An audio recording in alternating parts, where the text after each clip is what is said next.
Ayan. So, ang gagawin natin uli ngayon, mag-unbox uli tayo ng ating bagong DJI Mini 2. Okay. So, ito yung pangalawang unboxing natin dito sa ating channel. So, excited ako ngayon dahil ito yung pangalawang mini ng DJI.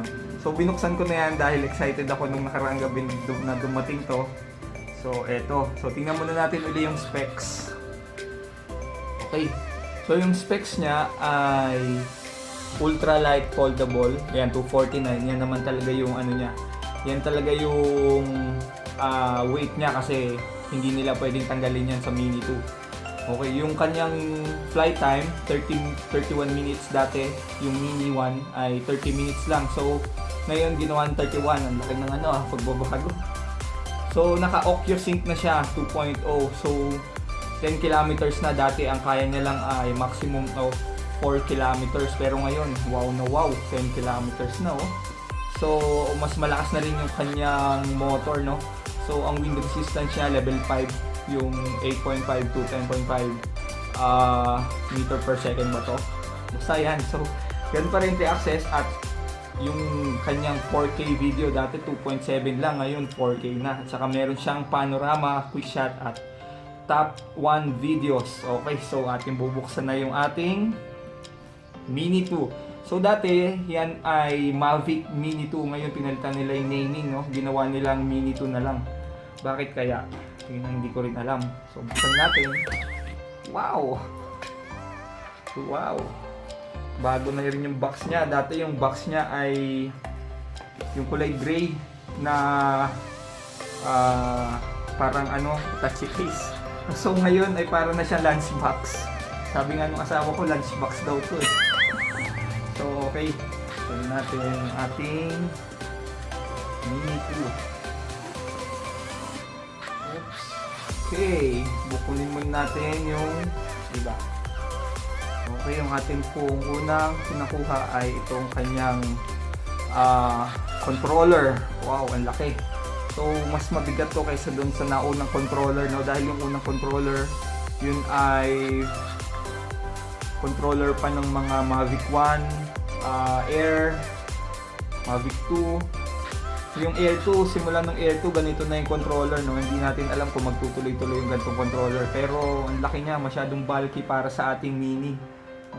So, tabi muna natin yan. Ito mga accessories. Sunod nating bubuksan yung accessories. Mamaya na yung ating drone, no?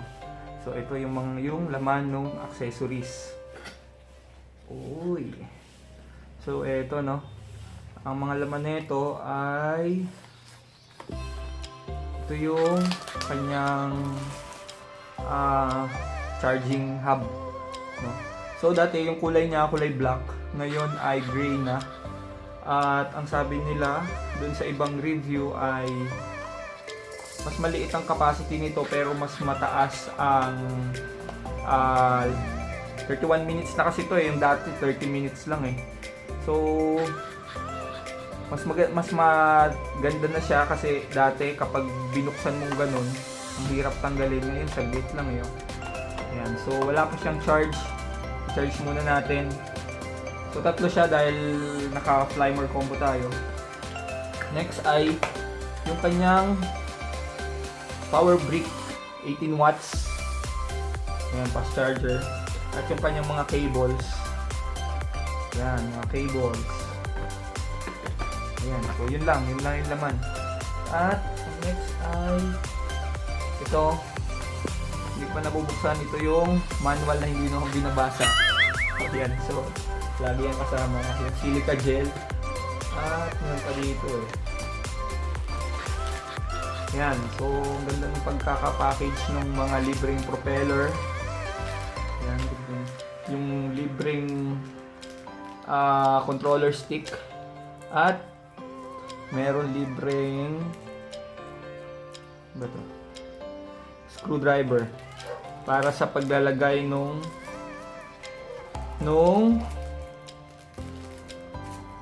propeller. Okay. So yung next natin ay yung ating, syempre yung ating main event, yung ating Mavic Mini 2. Mini 2. Ayan. So Dati, wala siyang strap na ganito. Ayun, oh. Wala siyang strap na ganyan dati, oh.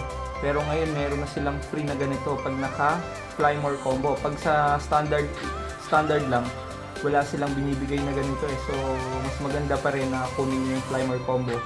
Mas makakatipid kayo. Ayan. So, ayan. Wow.